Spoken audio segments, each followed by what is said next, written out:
देखते हैं 1B exercise में, प्रश्नावली 1B में है। बस कुछ नहीं है, थोड़ा सा इसमें निम्नलिखित बहुपदों Px के आलेख देखकर बहुपदों के वास्तविक शून्यकों की संख्या बताएं। बस इस आलेख में देखना है किसका, Px का आलेख बताना। Px के आलेख को देखकर इसका शून्य करना, इसमें कुछ नहीं है। यहाँ x लिखा गया है तो इधर x अक्ष ये होता है और ये y अक्ष होता है। निर्देशांक ज्यामिति में पढ़े होंगे क्लास 9 में हम लोग, ये x अक्ष ये y अक्ष। अब देखना ये जो आलेख गया है x अक्ष को कहाँ कहाँ टच कर रहा है, तो जितनी बार टच होगा वही उसका आंसर हो जाएगा। तो ये है x अक्ष, 1 नंबर में क्या है, ये है x अक्ष।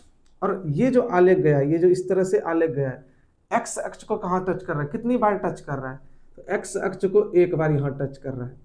ये जो यहाँ y अक्ष, ये y अक्ष में टच है और ये कहाँ है, x अक्ष में एक बार। इसका मतलब क्या होगा, Px बोला है इसलिए x वाले को देख रहे हैं। यदि Py बोला जाता तो y वाले को देखते, यहाँ x बोला है तो x अक्ष को कितनी बार टच कर रहा है, एक बार। कितनी बार, एक। आंसर क्या हो जाएगा 1 का, 1। 1 का आंसर हो जाएगा 1। बस साइड में लिख देना 1, यहाँ जगह नहीं था इसलिए हम यहाँ लिखें। अब दूसरे में देखना है कि ये जो आलेख इस तरह से गया है, ये x अक्ष को कितनी बार टच कर रहा है, तो x अक्ष को एक बार यहाँ टच हो रहा है और एक बार यहाँ पे। कितनी बार, 2। इसका आंसर हो जाएगा 2। इसमें एक जगह टच था यहाँ पे, इसमें कितनी बार है टच, x अक्ष यहाँ और यहाँ, x और x डैश, उससे मतलब नहीं है माइनस की और या प्लस की, और इसमें टच कितनी बार है x अक्ष पे, बस इस तरह से देखना और इस तरह से। y अक्ष में तो देखना नहीं है, यहाँ Px दिया है इसीलिए।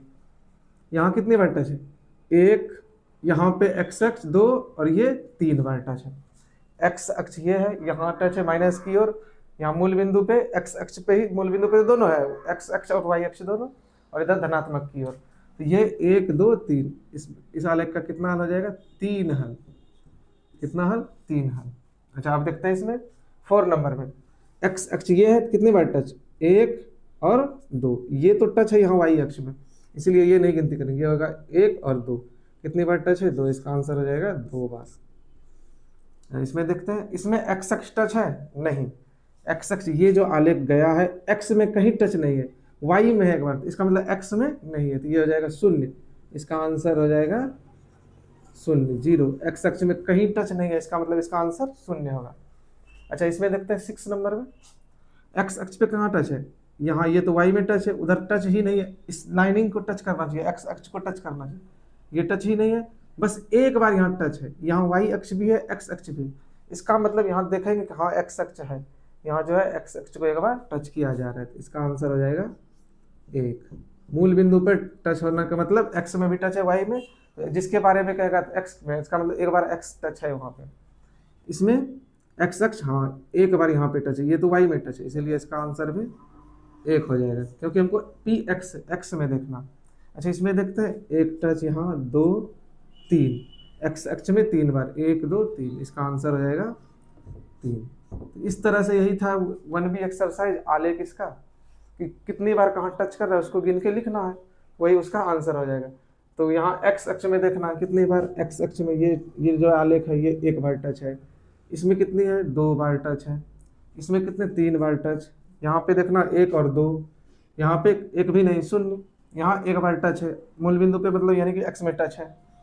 यहाँ पे एक बार, क्योंकि 1 बार इसे टच हुआ है, इसमें 1 2 3 बार टच हुआ है। अच्छा एक क्वेश्चन अभी हम देते हैं अपने मन से, उसको जो है कमेंट बॉक्स में बताना है, तो हम 9 नंबर यहाँ पे लिखते हैं, ये कितनी बार टच है, इसका आंसर क्या होगा लिख देना है 9 में, इसका आंसर बताना है हमको।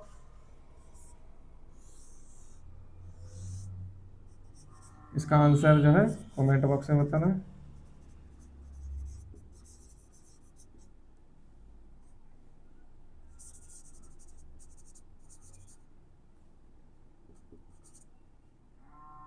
इसका आंसर जो है कमेंट बॉक्स में बताना है, लिख देना है कि 9 का 9 लिख के उसका जितना बार टच होगा, जहां आंसर होगा जो, उसको बताना है। तो बस इतना ही था 1B एक्सरसाइज में। अब 1C एक्सरसाइज देखते हैं। तब हम सोचे कि आप 1C करा के ही प्रीवियस ईयर कराएं, तो प्रीवियस ईयर 1C करा के ही कराएंगे।